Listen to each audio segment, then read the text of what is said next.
نو فکر کوئ که زه وایم چې اروپا ته د یو نوي راغلي افغان کډوال لپاره تر ټولو لوی او ویرونکي خنډ د پولو تیریدل یا د سرپناه پیدا کول نه دي. او سړی بلا خیران شي. بالکل حیرانیږي، بلکې دا خنډ د موټر چلولو د یو ساده لایسنس اخیستل دي. دا واقعا یو جالب ټکی دی.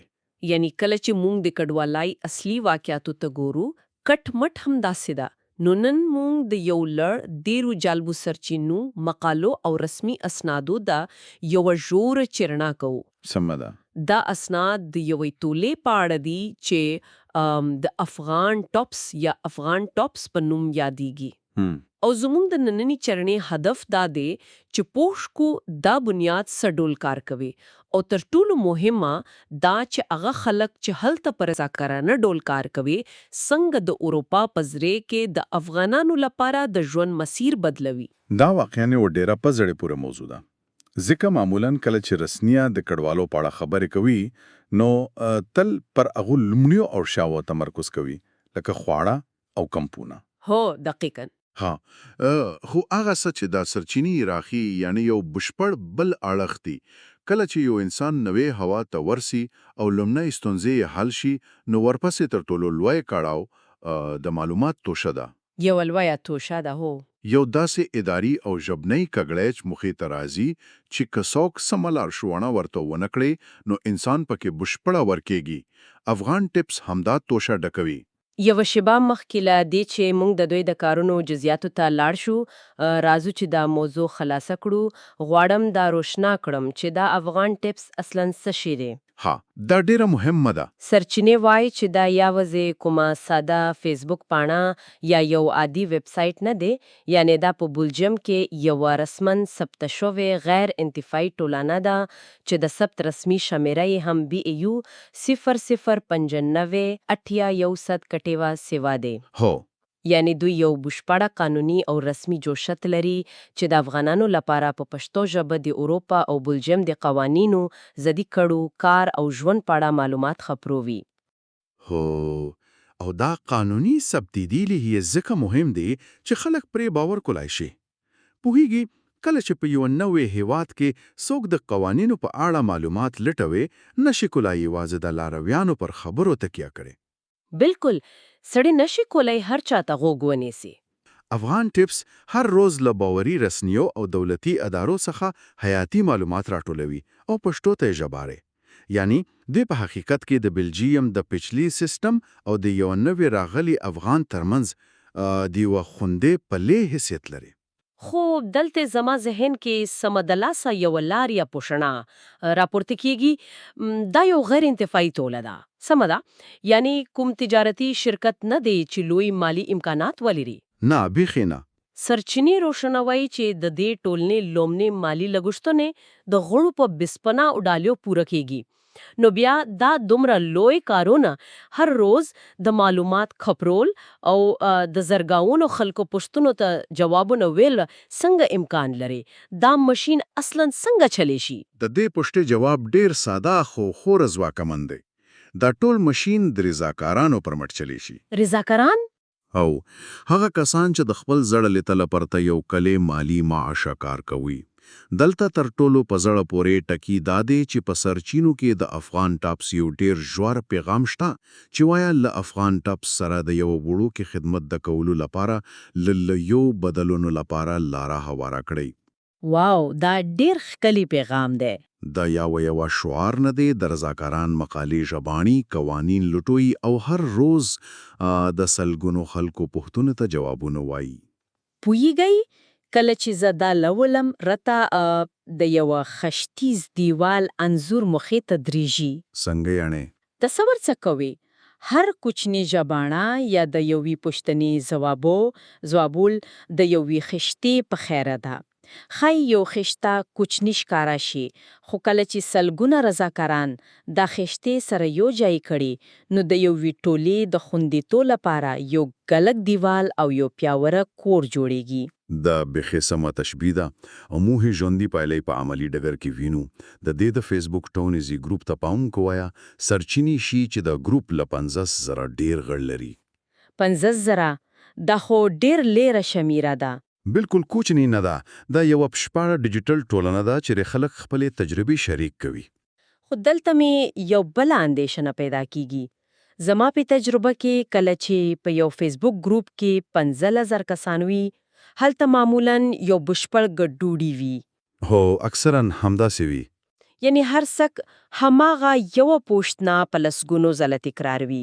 یو څوک به وایي چې زه کور څنګه پیدا کم او بل به ورته په کمنټ کې خپل شخصي او شاید ناسم نظر ورکي. د رضاکاران دا ګډوډي څنګه کنټرولوي چې خلکو ته زیان نه رسیږي؟ دا دی ډیر مهم ټوکی یاد کړ او د همغه ځای دی چې د افغان ټپس د رضاکارانو اصلي مهارت او ارزښت معلومیږي. یعنی دوی یو سپریغدي نه چې هر څک هرڅه ولیکي. سمه ده. رضاکارانو هلته در تنظیمونکو یا اډمنانو ته توګه کار کوي. دوی خلکو ته خپل شخصي نظر نه ورکوي بلکې هغوی ته باوري او رسمي سرچینې په ګوته کوي. په سرچینو پر یوې زنده بیلګې یادونه شوې ده چې ښیي دا کار څومره اغیزمن دی. آهو ما هم هغه برخه ولوسته. هلته د یو نوې راغلي کډوال کیسه ده چې د کور پیدا کولو په برخه کې له لوی خنډ سره مخ و او نه پوهېده چې کومې ادارې ته ورشي. کټمټ او کله چې هغه کس په ګروپ کې پوښتنه کوي یو رضاکار صدمه لاسه ورته د اړوند ادارې پته د هغوی د کار اصول او حتی د برېښنالیک لیکلو طریقه په پښتو ورته روښانه کوي. دا خو بیخي ګټه مرسته ده. هو یعنی دا یوازې کامنټ نه دی.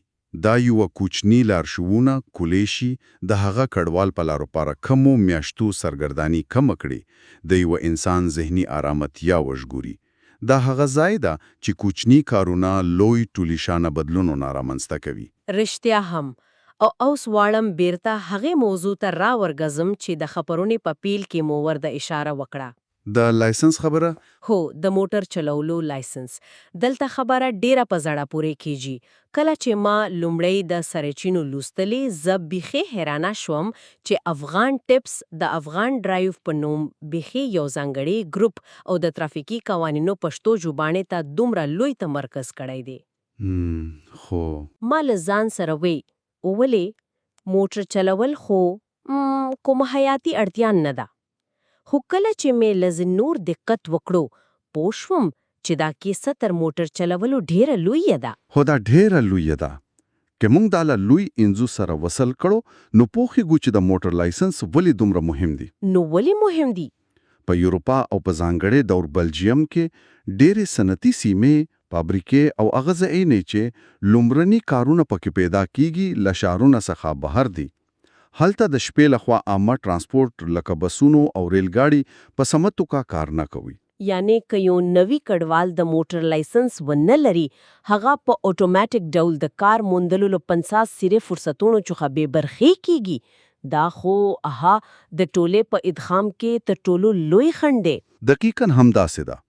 لایسنس درلودل د دندې د موندلو د خپلواک احساس کولو او په ټولې کې د فعال غړي په توګه د اوسېدو لپاره کلیدي شرط ده. خو ستونزه څه ده؟ ستونزه دا ده چې ازموینه په بله ژبه ده. بالکل. په بلجیم کې د موټر چلاو رسمي او تیوري ازمونې یوځای په هالندي او فرانسوي ژبو اخیستل کیږي. د یو نوي افغان کډوال لپاره چې تازه راغلی د دې سختو قانوني اصطلاحاتو زدولو په یو نوي ژبې کې یو لوی او کلانه ماتدنکینو دیوال دی. او افغان ټپس هم دا دیوال ماتوي. سرچینې ښیي چې دوی دا ټرافیکي قوانین او پیچیده مقررات په ډیر ساده ډول پښتو ته ژباړي. هو د ډیر مهم کار دی. یعنی دوی کډوالو ته فرصت ورکوي چې مخې له مخې په خپله مورني ژبې د قوانینو په اصلي مفهوم پوشي. دا داسې ده لکه د یوې سختې ازمونې لپاره چې چا درته مخې له مخې پښتنو اصلي منطق روښانه کړی وي. او د کار د کډوالو ذهني فشار خوراکم وی کله چې هغوی د آزمونې صحنې ته ځي خایي ژبه ورته نوی وی خو د قانون ته معنا او مفهوم په خاله پوهېدل دي او دا پروسس یو ځای په قوانینو پورې نه محدودېږي نور څه هم کوي د ژبې زده کېړ په خپله بله هو لوی برخه ده چې رضاکاران پکې خپله انرژي مصرفوي او خو د سرچینو له مخې افغان ټاپس یو یوټیوب چینل لري چې له 100 څخه ډېری ویډیوګانې پکې دي او هر روز د هلندي پښتو ژبې درسونه خبروي خو هغه څه چې دل دراته جالبه ښکاره شول دا دی چې دوی وچ او ستړی کوونکي ګرامر نه تدریسي وي بالکل نه ځکه کډوال اکیډمیک ګرامر ته سمدستي اړیاته نه لري دوی عملی او د ورځني ژوند ژبې ته اړیاته لري لکه څنګه یعنی دا ویډیوګانې په داسې بڼه جوړه شوې دي چې په مارکیټ کې سودا هنګ اخیستل کیږي ډاکټر ته د ورتګ پر مهال خپل درد هنګ بیان کړي یا د بس له چلون کې سره هنګ خبرې کړي دا خو بیخي ارملی ده هو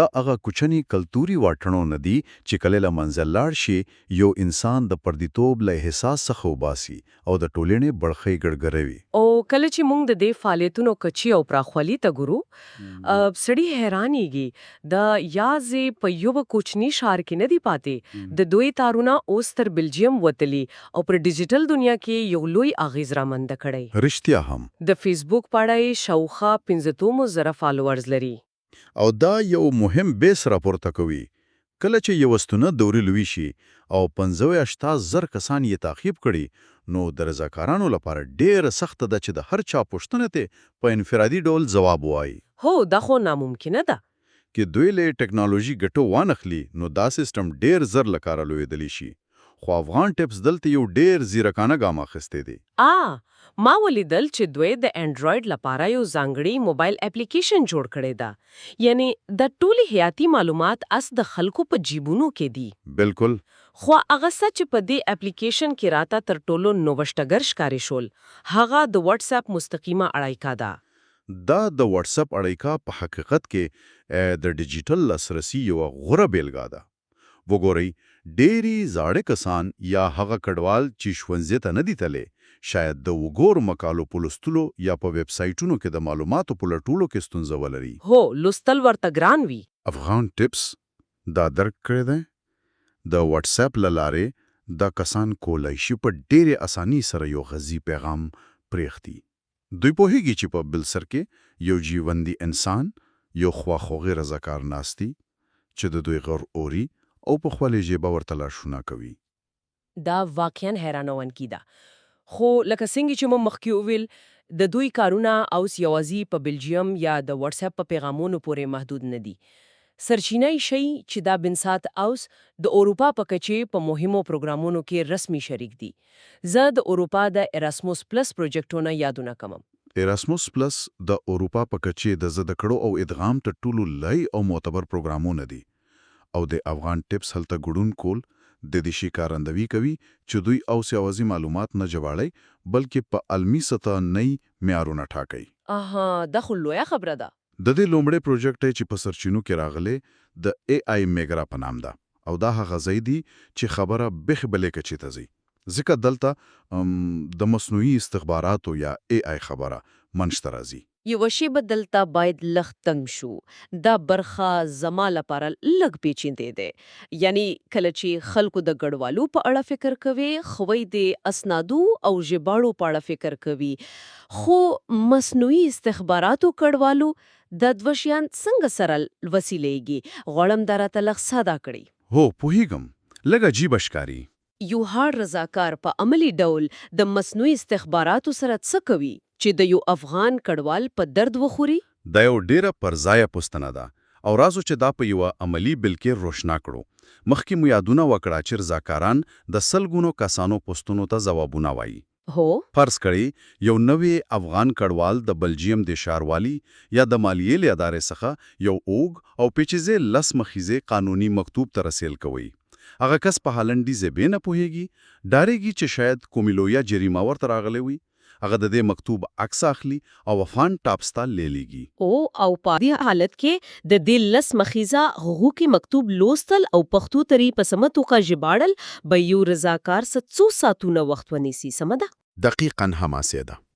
خو اوس د AI میګرای پروژې لاره افغان ټیپس خپل رضاکارانو ته د AI پرامپټ انجینیرینګ مهارت ورزکړي دي. دا یعنی څه؟ یعنی رضاکار اوس په دې پوهیږي چې څنګه د مختوب مصنوعي استخباراتونه لکه چټ جی پی ټي ته ورکړي او ورته یو دقیقه مسلکی او سمه لارښوونه ولیکي. رضاکار ماشین ته وایي دا هولندي مختوب ولوله، یوازې اصلي هدف پیدا کړه او په ډیر ساده پښتو یې به راته لندس کړه ترڅو یو عام سړی پرې پوه شي.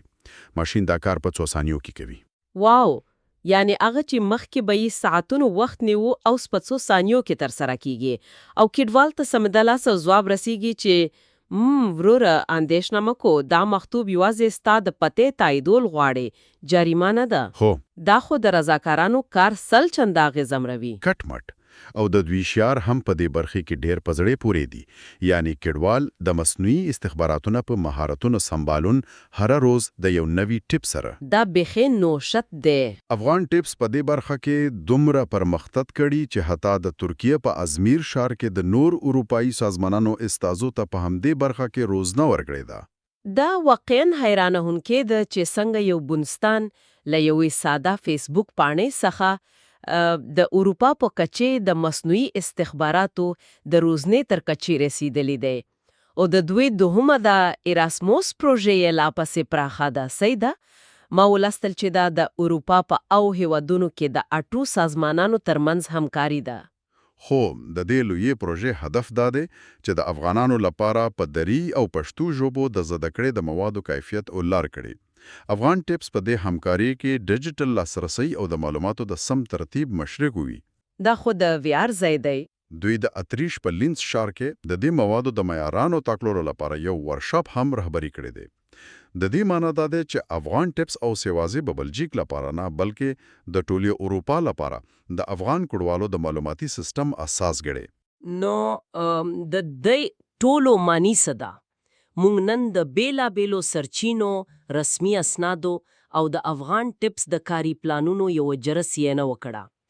کله چې سړی ته د ټولو ته له یو لوړی زاویه ګوري، روشنی کیږي چې افغان ټیپس یوازې د معلوماتو یو زیرمجای نه دی. بالکل نه دی. دا یو ژوند دی، خوځنده او پرمختللې ټکنالوژي سمبال ارګان دی چې زړه یې د خپلو نستړی کیدونکو رضاکارانو په سینې کې ډرزيږي. دا رضاکاران د دې بشپړ بنیاد ملامتوي. کدا د ژبې د یو قانون تشریوي، د موټر چلولو په ازمونیا کې د اسامیا رامنځته کولوي او یا د واتس اپ لاره د یوې اندیشمنې پښتنکې ځواب ولوي. کله چې دا کوچنی حصے سره راټولې شي، د بلجیم او اروپا په تولنه کې د افغانانو د ادغامیو پیاوړې ماشين ترې جوړي. کله چې څوک دی اسنادو ته ګوري، یو خبره ورته بخیر روشناي کیږي. هر هنکس چې په دې بنست کې د رضاکار په توګه کار کوي، په حقیقت کې د خلکو ژوند ژغوري او ټولنه پر مخ بیایي. هو سل په سلوګ د دې هر لیکنا، هر جباړه او هر لارښونه د انسانیت لپاره یو بیساری ارزښت لري. او د دې بحث د پایته رسولو لپاره زه غواړم له دې سرچینو څخه یو قدم هخوا لاړ شم او یو فکری او فلسفي پوښتنه مطرح کړم چې ښایي د هر چا ذهن بوخت کړي.